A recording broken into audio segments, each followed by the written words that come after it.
What so? This video marks the first video in which I show off a ship I have from, of course, my Eagle Moss Federation or Pre-Federation Starship collection. The first one is the Intrepid class, actually the Intrepid type, and that is because Intrepid class is already a ship in Star Trek, the Intrepid class Federation starship, the USS Voyager. I mean, that's why most people refer to this as the Intrepid type. Here's a bit of information.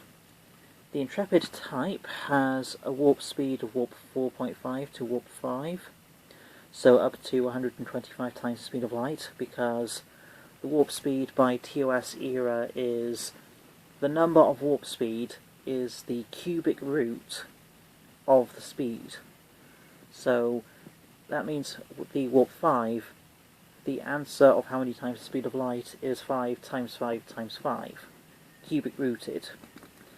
Yeah, that is very stupid. So, the Intrepid type has basically no beam firepower. According to the Daystream Institute's technical library, there's almost no beam, torpedo, tiny bit of weapon range. That's of course for a Galaxy class starship. That's for comparison. A diplomatic capacity of 2, and 30 odd years of hull or such life. Has to be refit after a year, but gets a major refit after a major type of refit after a decade. The Intrepid type is from Star Trek Enterprise. First season, episode Broken Bow, first episode. The second season, Expanse, episode called Expanse. And the third season, episode by the name of Trilight. So from the first, second or third season. Yeah, this video, these are supposed to be a tiny introduction to a ship from the Star Trek Eagle Moss Federation Starship collection. That is how I begin this type of introduction. Oh, and this goes up in order of the ship I prefer to have upon it being in my possession. So, out of all of the collection, this one is the ship I would have the least, assuming there was a real version. Assuming I was given command, and in reality, of a ship from any ship from the collection I have, this would be the lowest.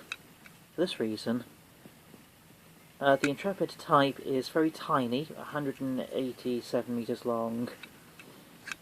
Bit of a warp plasma hazard because a bit of a warp hazard because you have warp nacelles are very near the bridge. There's a reason that Gene Roddenberry preferred the warp nacelles be far away from the bridge or other people. They have to be in line with each other. They have to be an equal amount. They have to be an even number, an even type of number. I'm actually breaking a lot of my grammatical rules for no reason. My brain is very slow and can't be corrected fast enough. And the Intrepid type has maybe one shuttlecraft, so not a lot of.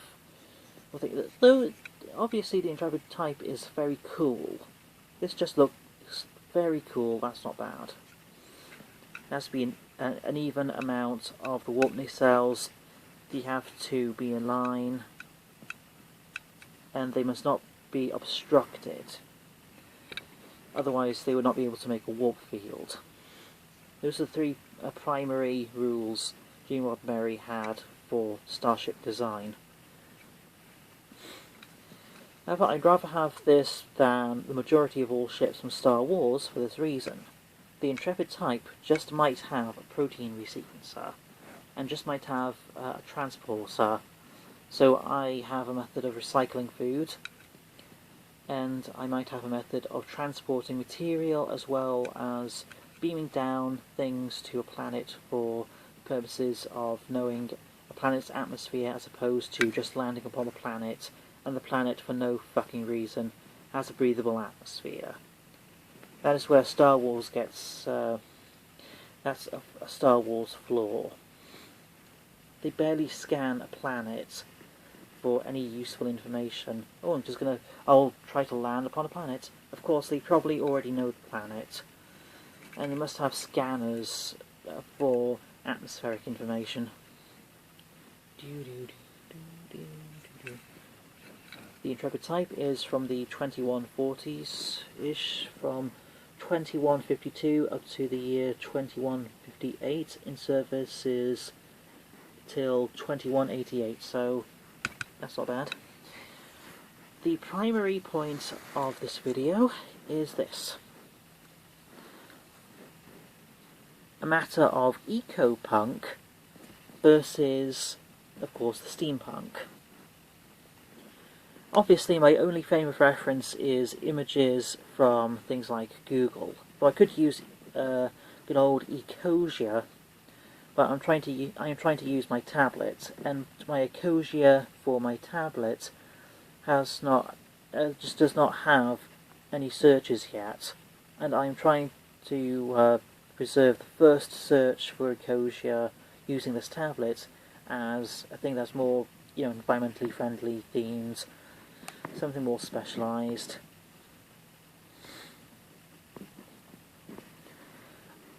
Here's what I have located out of Solarpunk versus Ecopunk in theme, and it is more this. For Ecopunk, they appear to be more a matter of an advanced society, a mildly advanced society, slightly futuristic, sort of like the 2050s, maybe a time of nuclear fusion, but prior to the year 2100, so 2050s.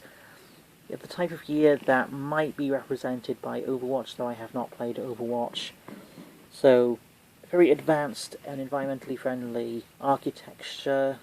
You have a lot of applyings of PV cells, turbines, mainly to PV cells or turbines. This has a lot of turbines. A lot of grass that grows on all the buildings to make everything very green. Make all the things very green, so there's basically no carbon pollution, or it helps in a fight against carbon pollution. Then it's a matter of the Solarpunk theme, and that is very different in comparison. The Solarpunk theme appears to be a matter of a city that looks abandoned. There's barely any people around. There's basically no people, for no reason, even though the cities are upkept and are cleaned. There's plenty of plants all over the place. There's all sorts of plants, though the roads are filled with a lot of rivers, as if maybe Solarpunk is a matter of trying to be very eco-punk just after global warming has become far too much of a threat, even a much higher threat, and a city already plagued by the damaging effects of climate change. Because you have higher water levels here, there's clearly a river, or a patch of puddle. That's basically a river, just like in Italy, and it's covering what should be a road. Though this might have actually been intended as to be a type of canal. A lot of these buildings are sustained over the surfaces of the grounds, meaning this might be a little bit flooded. They're trying to be very exotic in their design. Very few people. More an aftermath of the worst of the damaging effects of climate change or pollution. The very theme of Ecopunk is more a matter of the future realising it has to be very environmentally friendly, and things have to be changed. That is what I have located about any differences between Solarpunk and Ecopunk. Here's a question. Is Frostpunk a real thing? And here's the reason. There's a game that is called Frostpunk, and I'm just wondering if the ideas for the game Frostpunk, or a real punk type of civilization, if there's other media that have this type of styling, a type of industrial revolution in the ice, and it's very arctic, maybe something that is called Arctico-themed, as, Arctico-punk, maybe, just very confused. Ooh. That is far more a matter of Ecopunk than Solarpunk themed, judging by the current information. Here's the answer. Ecopunk is a sort of a recent future in which people are very environmentally friendly, and sort of like maybe Overwatch, from what I can tell, Overwatch is a little bit in the future, 2040s or something. All the buildings are white, and they look as though all the buildings are just science museums or something. And yeah, that will appear to be the case, meaning that Ecopunk is a matter of these mildly futuristic cities, maybe just before the process of nuclear fusion. Many of the buildings might actually be nuclear fusion. Meanwhile, Solarpunk is far more a matter of an abandoned city as a result of climate change at its worst, as its worst ever condition. Climate change in its worst condition, or making society in its worst condition, and people have to be very environmentally friendly, and as a matter of reclaiming society. So being environmentally friendly for the reclaiming of civilization. Of course, that is just what I have located, so please tell me your opinion down below in the comments section. There's a lot of punks.